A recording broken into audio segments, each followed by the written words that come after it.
Number one is, why are we so sick, and what do we have to do to get and stay well? And why are we so sick as a culture, and what do we have to do to get and stay well? Because whether you know it or not, we are in a catastrophic place when it comes to our health.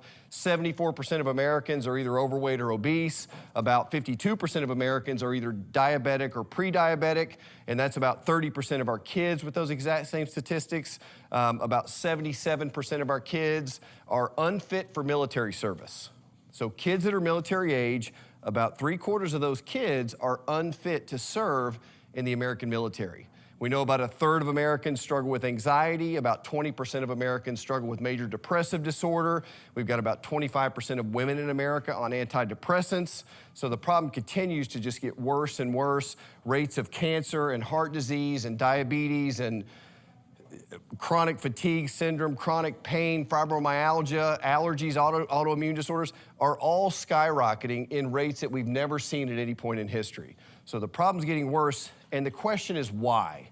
And the prevailing narrative of why we're so sick is because of bad luck, bad germs, or bad genes.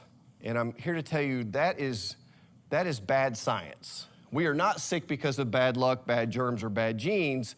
We're sick because of toxic environments and bad lifestyle choices. And we bioaccumulate the effects of those environments and lifestyle choices over time, and then they catch up with us. By the way, too, and we've all heard this, like that your genes determine how healthy you are, or how sick you are. There was a lady on 60 Minutes, Dr.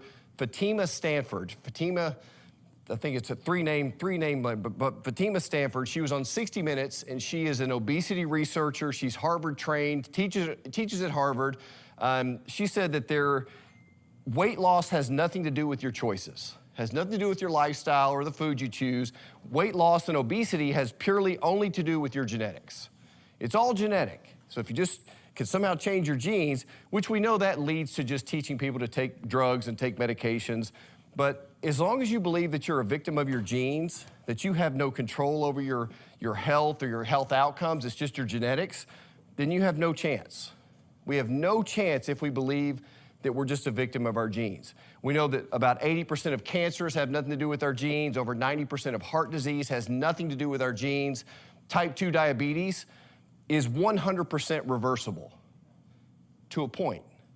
There's a point at which it's not going to be able to be reversed. It just depends on the metabolic health of that individual person. So you're not a victim of your genes. It's really our lifestyles and our choices, and that's really what today is all about. So what do we have to do to get and stay well?